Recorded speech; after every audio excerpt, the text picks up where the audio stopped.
Hello friends, welcome again. Website development के lecture में आप लोगों का स्वागत है। और अभी हम लोग क्या सीख रहे हैं वेबसाइट डेवलपमेंट में? HTML, है ना।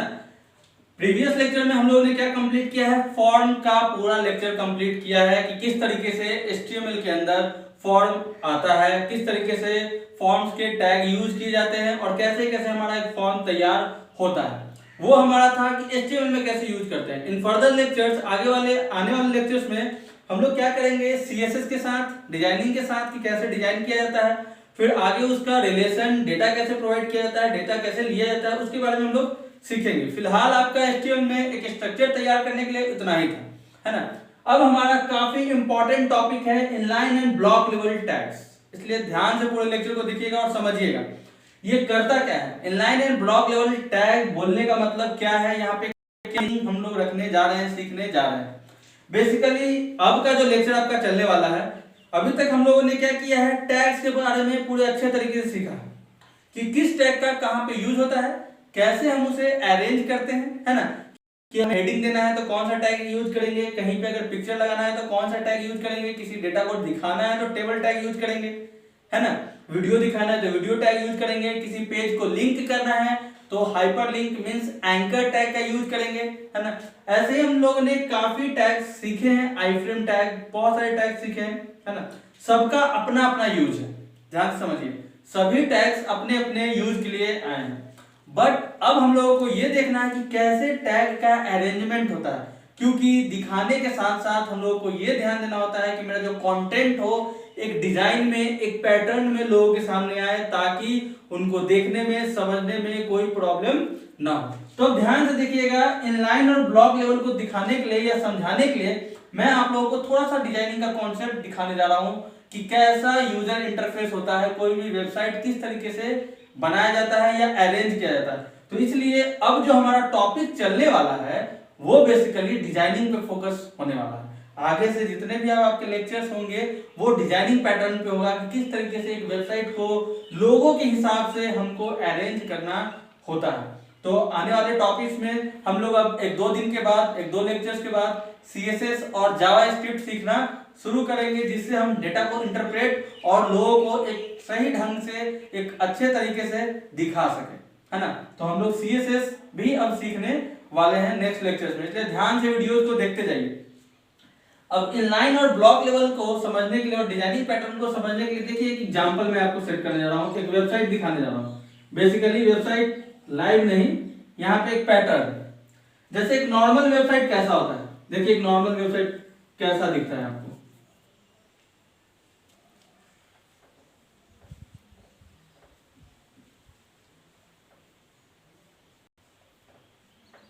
ये देखिए किस तरीके से पैटर्न है। मान लीजिए एक सिंपल नॉर्मल हम लोग वेबसाइट देखने जा रहे हैं, एक सिंपल नॉर्मल वेबसाइट।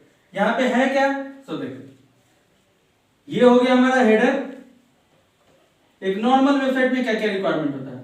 ये मेरा कंटेंट, मेन कंटेंट, और ये मेरा फुटर। फुटर मींस जो सबसे नीचे, हेडर मींस सबसे ऊपर। अब यहां पे जब देखिएगा तो इस तरीके से होगा,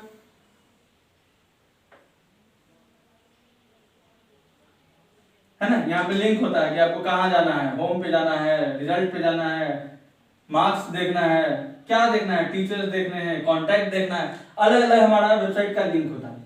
ये मेरा कंटेंट। यहाँ पे फुटर में देखिएगा, फुटर में फिर लोगो, फिर कुछ लिंक और उसके बारे में नंबर, ईमेल, ये सब हमारा कॉन्टैक्ट का कुछ रहता है फुटर के अंदर। तो देखिए ये एक सिंपल सा वेबसाइट का डिजाइन है जो नॉर्मल किसी भी वेबसाइट में आपको मिल जाएगा। वही जब मोबाइल इंटरफेस होता है तो मोबाइल इंटरफेस में थोड़ा सा चेंज हो जाता है, ये ऐसे, यहाँ पे भी इस तरीके से, ये यहाँ पे मेन्यू आ जाता है, ये इस तरीके से बन जाता है, फिर ये सब लंबा लंबा एकदम इस तरीके से, और यहाँ पे हमारा फुटर चला जाता है। क्यों?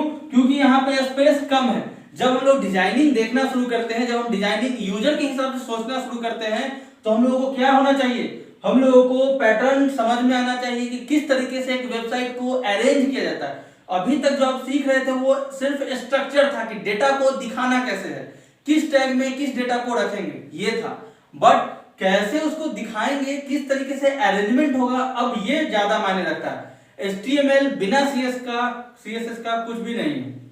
क्यों? क्योंकि जब तक CSS नहीं होगा, जब तक अट्रैक्टिव नहीं होगा, कोई आपके वेबसाइट को देखने नहीं जा रहा है। वो जाएगा बट छोड़ के वापस भी आ जाएगा। जो दिखता है वही मार्केट में आगे निकलता है ना। तो इसीलिए हम लोगों को यहाँ पे क्या करना है, डिजाइनिंग पे बहुत ही अच्छे ढंग से फोकस करना है। बट यहाँ पे मेन कॉन्सेप्ट अभी डिजाइनिंग का HTML के अंदर ही है थोड़ा सा। Inline and block level tags, इस कॉन्सेप्ट को ध्यान से समझिए है क्या। इसी के एग्जांपल में मैं समझाने जा रहा हूँ। यहाँ पे देखिएगा तो कितना है आपका, 3 ब्लॉक में पूरा का पूरा वेबसाइट बटा हुआ है। एक ये और एक ये, हेडर, कंटेंट और फुटर। ये बेसिकली क्या है, सो देखिए ब्लॉक, सेकेंड ब्लॉक और ये मेरा थर्ड ब्लॉक। ब्लॉक का मीनिंग ये होता है कि जब कोई एलिमेंट पूरा का पूरा स्पेस ले ले, मीन्स पूरा चौड़ाई ले ले, तो वो एक ब्लॉक कहलाता है। मीन्स यहाँ पे हेडर का एक ब्लॉक है, कंटेंट का एक ब्लॉक है, फुटर का एक ब्लॉक है।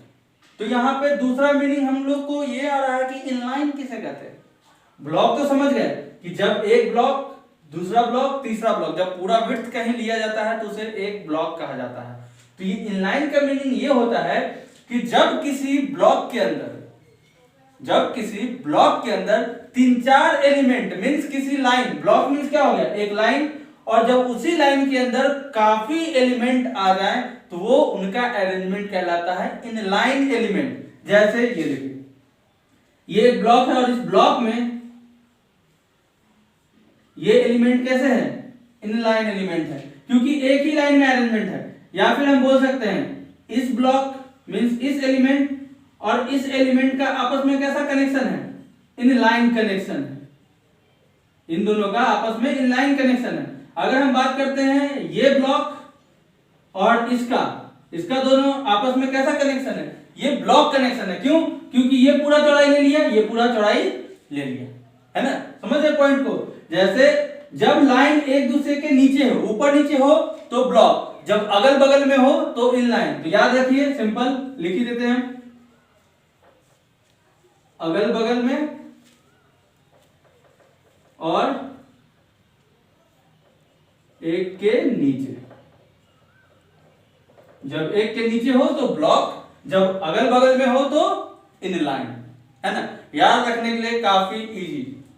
जैसे यहां पे इन दोनों का आपस में कैसा कनेक्शन है, इनलाइन कनेक्शन, और इस दोनों का आपस में कैसा कनेक्शन है, इस दोनों का ब्लॉक कनेक्शन। क्यों? क्योंकि इस ब्लॉक के नीचे ये ब्लॉक, वैसे ही इसके नीचे ये है, तो इस दोनों का ब्लॉक लेवल, और इस तीनों का आपस में इनलाइन, इन दोनों का आपस में ब्लॉक।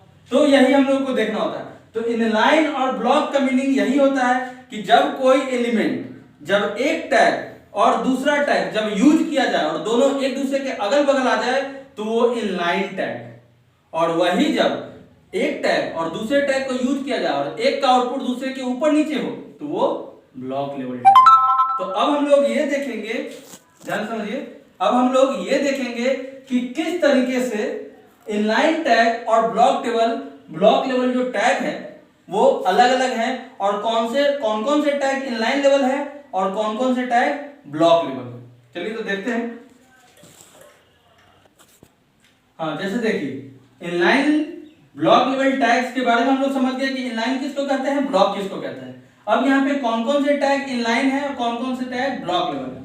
अब यहाँ एक चीज और, बहुत बार टैग को ही एलिमेंट भी बोला जाता है। ये दोनों कॉमन पॉइंट है, कॉमन ही बात है। जैसे हम बोलते हैं इनलाइन लेवल टैग या इनलाइन लेवल एलिमेंट, या block level tag, block level element. Element का मीनिंग भी समझ जाइएगा, वो जरूर चर्चा टैग का ही चल रहा है। अब देखिए क्या है अंतर इनलाइन और ब्लॉक में। जैसे मान लिया जाए हम लोगों ने काफी टैग सीखे अभी तक, जैसे हेडिंग फैमिली, हेडिंग, है ना। उसके बाद हम लोग ने एंकर टैग, उसके बाद हम लोग ने image, table, form, input, text area, select option, काफी सारे टैग्स हमने सीखा है। अब ये देखते हैं कि कौन इनलाइन है कौन ब्लॉक है। देखिए क्या है सिंपल फंडा इसको समझने का।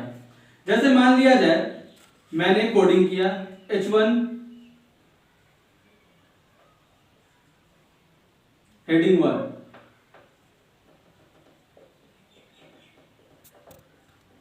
H2 हेडिंग 2, है ना। इस तरीके से हेडिंग 1 और हेडिंग 2 दिया मैंने। तो यहाँ पे जब इसका आप आउटपुट देखिएगा, या फिर हम सिंपल एक छोटा टेक्स्ट लेते हैं, क्योंकि आप लोग कोडिंग मोबाइल में कर रहे हैं। हमारा जो कोडिंग है ज्यादातर लोग मोबाइल में देख रहे हैं, तो हो सकता है आपको ये सही से नहीं दिखे, इसलिए मैं कंटेंट छोटा लेता हूं। जैसे मैंने यहाँ पे लिया H1 के अंदर A और H2 के अंदर B, है ना। जब आप इसका आउटपुट देखिएगा कोडिंग के बाद, तो इसका आउटपुट होगा A और B। तो अब बताइए आप ही लोग देख करके, या यहां से आपको अगर बताना हो कि ये कैसा टैग है, H1 और H2 का कैसा रिलेशन है, ब्लॉक लेवल या इनलाइन लेवल। सिंपल बात है, ये कैसा रिलेशन है, ब्लॉक लेवल रिलेशन है। क्यों? क्योंकि एक के नीचे दूसरा टैग है। लेकिन अब मैं यहीं पे टैग थोड़ा सा चेंज कर रहा हूं,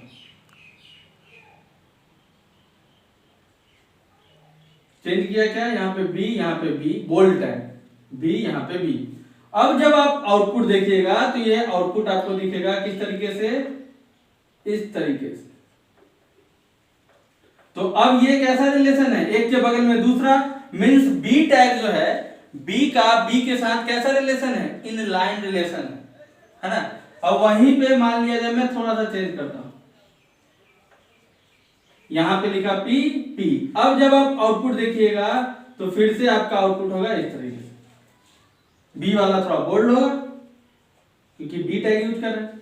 तो जब देखिएगा तो ऐसा रिलेशन होगा। तो अब यहाँ पे बताइए किसके कारण टूट रहा है, बी तो खुद में क्या था, बी तो इनलाइन था, मींस यहाँ पे जरूर पी कैसा टैग है आपका, पी जो है ब्लॉक लेवल टैग है। तो यहां देखिए ये ब्लॉक और ये इनलाइन, तो यहां पे क्या होगा, ब्लॉक ये इनलाइन। तो इसके कारण ब्लॉक जैसे ही आएगा तो ब्लॉक पूरा का पूरा विड्थ ले लेगा, और जैसे ही वो पूरा विड्थ डिमांड करेगा, उसके सामने वाला ऑटोमेटिक नीचे चला जाएगा, है कि नहीं। तो यहाँ पे ध्यान दीजिए। तो इसीलिए हम लोगों को टैग में ये जानना जरूरी होता है कि कौन सा ब्लॉक लेवल है और कौन सा इनलाइन है, ताकि जब हम डिजाइन बनाएं, तो मैंने जो वेबसाइट का डिजाइन आपको दिखाया था कि ऐसे ऐसे अरेंजमेंट होना चाहिए, वो अरेंजमेंट हम एक्वायर कर सकें, वो डिजाइन हम लोग क्या कर सके, पा सकें और लोगों के सामने दिखा सकें। तो इसलिए हम लोगों को इनलाइन और ब्लॉक लेवल का नॉलेज होना बहुत जरूरी है। अब यहाँ पे एक पॉइंट बताने जा रहा हूँ कि कैसे हम लोग पता करेंगे, या आपको एक टास्क है, असाइनमेंट काफी दिन से नहीं मिल रहा है, तो ये आपका असाइनमेंट है कि ब्लॉक लेवल टैग कौन है और इनलाइन लेवल टैग कौन सा है, उसको आप जानिएगा, पहचानिएगा और कमेंट बॉक्स में भेजिएगा। समझ है? कैसे पहचानिएगा उसका मैं सिंपल हिंट आपको दे रहा हूं, काफी आसान है। आसान इस तरीके से कि आपको ये करना है कि जितने भी टैग्स अभी तक आप सीखे हैं, उसको एक टैग को एक ही जगह पे 2 बार यूज कीजिए, एक ही टैग को एक जगह पे 2 बार यूज कीजिए। जैसे मैंने यहाँ पे क्या किया था, बी और बी को एक साथ यूज किया था, तो इसका आउटपुट कैसा आया था, अगल बगल में। तो ये क्या हो गया आपका इनलाइन, ये आपका क्या हो गया इनलाइन। वैसे ही हम 2 टैग आपस में यूज करेंगे पी और पी का, तो इसका आउटपुट क्या हो गया ऊपर नीचे। इसका मतलब ये कौन सा टैग हो गया, पी मेरा हो गया ब्लॉक लेवल टैग, ये हो गया ब्लॉक। वैसे ही इमेज टैग है आईएनजी टैग, आप उसको यूज कीजिएगा। अगर आउटपुट अगल बगल में है, एक चीज और ध्यान दीजिएगा, आप फोटो का साइज छोटा लीजिएगा, तभी आपको पता लगेगा कि अगल बगल में आया या ऊपर नीचे आया, है ना। तो इसी तरीके से हर एक टैग को आपको क्या करना है, 2 बार यूज करना है, और आपको कमेंट में भेजना है कि जितने भी टैग्स अभी तक आप पढ़े हैं, उसमें से कौन सा ब्लॉक लेवल है और कौन सा इनलाइन लेवल है। मोबाइल में प्रॉब्लम ये आता है कि मोबाइल में जैसे ही आप आईफ्रेम यूज करते हैं, जैसे ही आप इमेज यूज करते हैं, जैसे ही आप वीडियो यूज करते हैं, तो वो लंबा हो जाता है। तो इसी के कारण आपको पहचानने में थोड़ा दिक्कत हो जाता है। तो आप क्या कीजिएगा, उसे उसका जो विड्थ आप लोग सीखे हैं, विड्थ आप क्या कीजिएगा 30% दीजिएगा। 30% का मतलब क्या हुआ, 50% से कम, तो दूसरा ऑटोमेटिक उसके बगल में आएगा, या नीचे आना हो तो नीचे आएगा, है ना। तो विड्थ का आप लोग ध्यान रखिएगा, क्योंकि ब्लॉक लेवल और इनलाइन लेवल जो है ना, विड्थ पे देखा जाता है। हमारे पास जो भी हम वेबसाइट यूज करते हैं, लंबाई का कोई दिक्कत नहीं है, हम जितना चाहे नीचे तक स्क्रॉल कर सकते हैं, बट हमें प्रॉब्लम किसका है, चौड़ाई का। जैसे वेबसाइट का क्या होता है, कोई भी वेबसाइट जब चलाते हैं, तो अगर हमारा लैपटॉप है तो स्क्रीन बड़ा है, अगर हमारा मोबाइल है तो स्क्रीन छोटा है, टैब है तो मीडियम है। तो तो इसी के हिसाब से हम लोग को डिजाइनिंग को देखना होता है, समझना होता है और इस चीज को दिमाग में रखना होता है। डिजाइनिंग बहुत ही इजी है, सिर्फ कॉन्सेप्ट को ध्यान में रखना है। तो पहला कॉन्सेप्ट यही था, इनलाइन और ब्लॉक लेवल एलिमेंट को समझना और जानना, जिससे मैं आपको तरीका बता दिया हूं। निकालिए और कमेंट में भेजिए, कोई अगर प्रॉब्लम होगा, दिक्कत होगा, मैं आपको दोबारा से उस चीज को समझा दूंगा, है ना। अब हम लोग इसी में एक दूसरा चीज सीखते हैं, इनलाइन और ब्लॉक लेवल एलिमेंट में काफी इंपॉर्टेंट टॉपिक है, ध्यान से सुनिएगा कि जो हम लोग इनलाइन और ब्लॉक लेवल का अगर बात कर रहे हैं तो यहाँ पे दो टैग जो है स्पेशली इनलाइन और ब्लॉक लेवल को हैंडल करने के लिए बनाया गया, जिसमें से एक है आपका डाइव टैग, डिव, जिसको हम लोग डिवीजन भी बोलते हैं, और दूसरा है आपका स्पैन टैग। कैसा टैग? Span tag. ये दोनों टैग ऐसे हैं जिसका कोई काम नहीं है, इसीलिए ये सबसे ज्यादा यूज होते हैं। ध्यान से समझिए, ये ऐसा टैग है जिसका कोई काम नहीं रखा गया है। ये सिंपल डिवीजन के लिए, ये सिंपल स्पैनिंग के लिए, है ना। तो इसीलिए इसका कोई पार्टिकुलर काम नहीं है। जैसे ए टैग है तो ए टैग का पार्टिकुलर काम है कि ये हाइपरलिंक क्रिएट करेगा। आईएनजी टैग पार्टिकुलर काम है कि ये इमेज को स्टोर करेगा। बट ये ऐसा टैग है जिसको कोई पार्टिकुलर काम के लिए नहीं रखा गया है, इसलिए ये हर एक जगह जा सकता है। जिसका कोई काम नहीं होता वो हर काम कर सकता है ना। जिसका पार्टिकुलर काम होता है वो वही पार्टिकुलर काम ही कर सकता है ना। तो यहाँ पे देखिए, यहाँ पे डिवीजन, डिवीजन मीन्स बांटना, डिवीजन मीन्स बांटना। तो जब बांटने का बात आ रहा है तो यहाँ पे ये कैसा टैग है? Block level tag. और ये कैसा टैग है? Inline level tag. स्पैन आपका इनलाइन टैग और डिव जो है आपका ब्लॉक लेवल टैग है। सबसे ज्यादा जो हमारा टैग यूज होता है वो डिव टैग ही होता है, ताकि हम किसी भी कंटेंट को, हम कोई भी कंटेंट जो बनाते हैं उसको हम डिवीजन के अंदर रखते हैं ताकि हम उसे अरेंजमेंट दे सके, बांट सके। डिवीजन मीन्स बांटना, उसको किसी वेबसाइट में किस तरीके से अरेंज करना है उसके बारे में देखना जरूरी होता है। तो हमारा देखिए डिव टैग और स्पैन टैग। अब यहाँ पे एक बात बताते हैं, जैसे मान लिया जाए मेरा चैनल है फास्टैग रवि, मान लिया जाए इस तरीके से मेरा चैनल है। तो यहाँ पे देखिए जब मैंने लिखा, इस नाम को लिखा, तो यहाँ पे क्या किया है मैंने, हर एक कंटेंट जो है FASTTECHRAVI, यहाँ पे हर एक क्या कहते हैं अल्फाबेट का आपस में कैसा रिलेशन है? इनलाइन रिलेशन है। और इसी को जब हम ऐसे लिखते हैं, या फिर यहाँ पे देखिए मैंने ये लिखा है वेबसाइट डेवलपमेंट, ये कैसा रिलेशन है? हर एक जो अल्फाबेट है उसका आपस में रिलेशन जो है, ये कैसा रिलेशन है? Block level relation. और यहां पे ये कैसा रिलेशन है? इनलाइन। मैं क्यों इस चीज को गौर कर रहा हूं, मैं क्यों इस पे फोकस कर रहा हूं? फोकस इसलिए कर रहा हूं क्योंकि हो सकता है कि मुझे हर एक लेटर का कलर अलग रखना है। अगर हम सिंपल एक कलर रखना चाहते हैं तो हम सिंपल क्या करेंगे? फॉन्ट टैग का यूज करेंगे, कलर का यूज करेंगे, सब एक साथ हमारा कलर हो जाएगा। लेकिन अगर हमको क्या करना है, हमको करना यह है कि हमें सभी को एक लाइन में रखना है और कलर चेंज करना है। तो हम क्या करेंगे? F को अलग फॉन्ट में रखेंगे, A को अलग फॉन्ट में रखेंगे, S को अलग फॉन्ट में रखेंगे और सबको अलग अलग कलर प्रोवाइड करेंगे, है ना।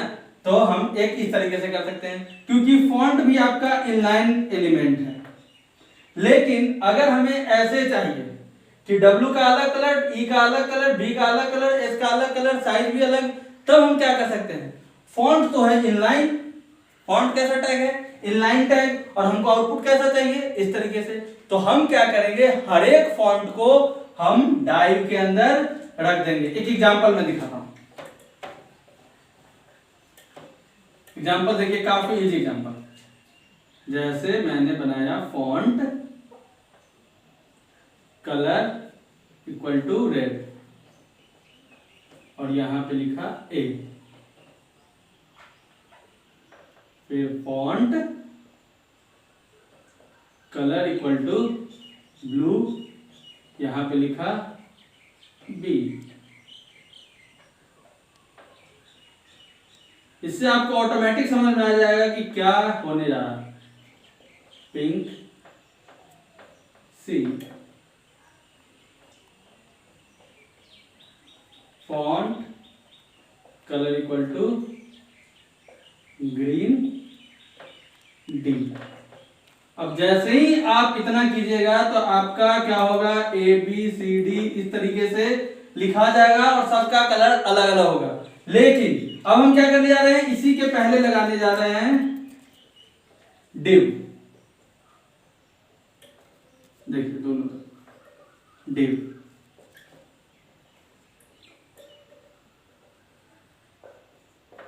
वीडियो को ध्यान से देखिएगा, बार बार देखिएगा, एक दो बार रिवाइज कीजिएगा, ऑटोमेटिक आपको सारा कुछ क्लियर हो जाएगा।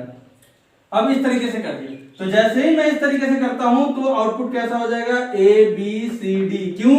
डिवीजन मेरा कैसा एलिमेंट है, ब्लॉक लेवल एलिमेंट है। इसीलिए हमारा इनलाइन एलिमेंट और ब्लॉक लेवल ये एलिमेंट जो है, टैग जो है, उसका कॉन्सेप्ट काफी जरूरी है। ध्यान से पूरे कॉन्सेप्ट को देखिए, समझिए, ताकि आपको अरेंजमेंट अच्छे तरीके से पता लगे। और जो असाइनमेंट दिया है वो असाइनमेंट जरूर कीजिएगा कि आपका काम है हर एक टैग को दो बार यूज कीजिए। आउटपुट देखिए कि इनलाइन आ रहा है या ब्लॉक आ रहा है, क्योंकि इनलाइन और ब्लॉक का आपको मीनिंग समझ में आ गया, अगल बगल या एक के नीचे दूसरा। इस पूरे को अच्छे से देखिए, कॉन्सेप्ट को समझिए। वीडियो को लाइक कीजिए अगर सब चीज अच्छा लग रहा है, शेयर कीजिए, लोगों तक पहुंचाइए, सब्सक्राइब करवाइए, है कि नहीं। और जितना शेयर कीजिएगा, क्योंकि कॉन्सेप्ट काफी अच्छा चल रहा है, टॉपिक काफी मजेदार लग रहा है, मुझे जैसा है लगता है, तो इस चीज को आगे बढ़ाइए, है कि नहीं। आज के लिए इतना ही, थैंक यू।